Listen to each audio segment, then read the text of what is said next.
Hello and welcome. The first of our readings today comes from Luke chapter 1, verses 26 to 38. The Virgin Mary. During Elizabeth's 6th month of pregnancy, God sent the angel Gabriel to a virgin who lived in Nazareth, a town in Galilee. She was engaged to marry a man named Joseph from the family of David. Her name was Mary. The angel came to her and said, "Greetings. The Lord is with you.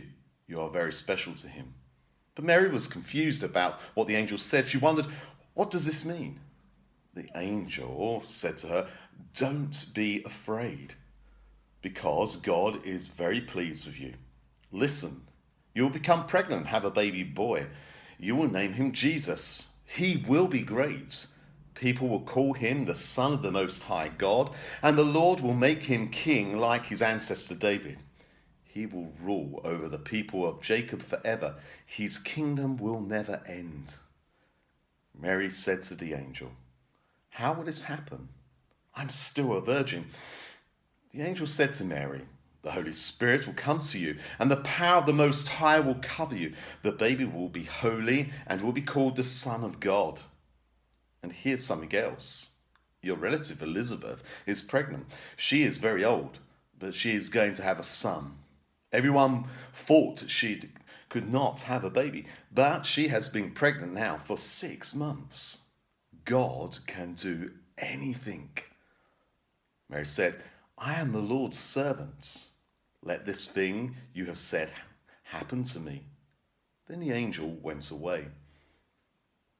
The second reading this morning comes from Psalms chapter 40, verses 1 to 11. I've extended this a little bit from the lectionary, which only started at verse 5.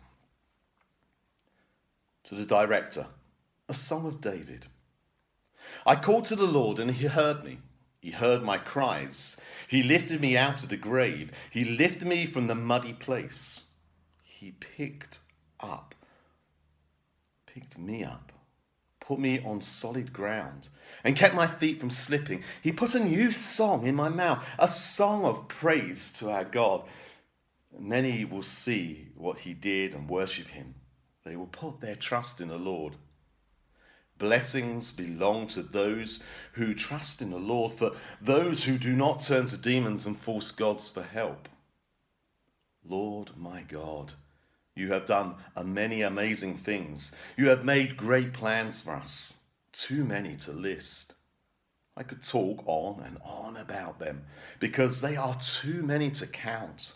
Lord, you made me understand this. You really don't want sacrifices and grain offerings. You don't want burnt offerings and sin offerings. So I said, "Here I am, ready to do what was written about me in the book. My God, I am happy to do whatever you want. I never stop thinking about your teachings. I told the good news of victory to the people in the great assembly. And Lord, you know that I will never stop telling the good news. I told you about the good things that you did. I did not hide these things in my heart. I spoke of how you can be trusted to save. I did not hide your love and loyalty from those in the great assembly. Lord, do not hide your mercy from me. Let your love and loyalty always protect me." Just a few reflections on those passages this morning. As we think about these readings today, when the church remembers and gives thanks to Mary, the mother of Jesus, at the time when she was told that she would bear God's Son, I want us just to look at just 3 verses from our readings. From Luke, the angel said to her, "Do not be afraid. Don't be afraid, Mary, because God is very pleased with you." And from the Psalm, Lord my God, you have done many amazing things. You have made great plans for us, too many to list. I could talk on and on about them because they are too many to count. And I told the good news of victory to the people in the great assembly. And Lord, you know that I will never stop telling that good news. The first thing to notice here is that Mary was afraid. Are you afraid at this present time? It's fully understandable if you are. None of us have been here before. We don't know what tomorrow will bring with it. Mary could never have predicted what lay ahead for her, young and vulnerable, in a society makeup that is so different from the one we know today. She has only one choice: to obey and trust God. The road that lay ahead for her was not going to be an easy ride.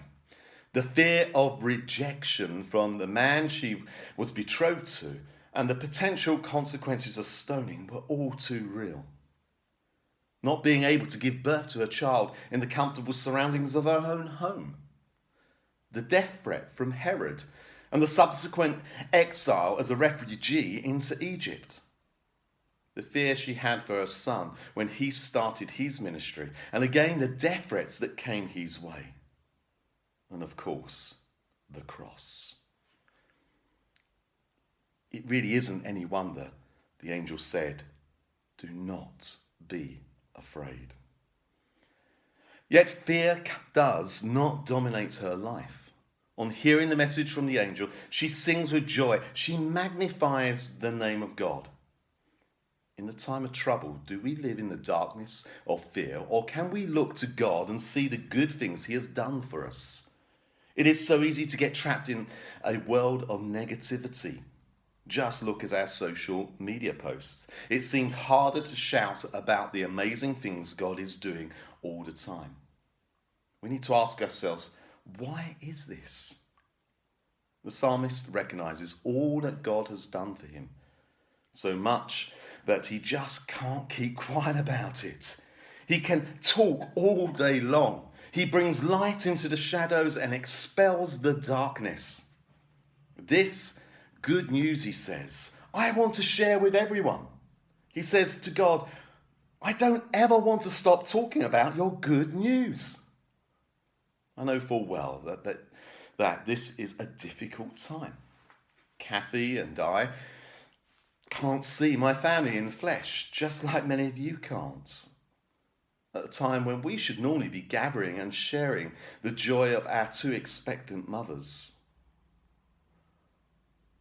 But like Mary, when she found she was to bear God's Son, we remember the words, "Don't be afraid," and share the amazing things God has done for us.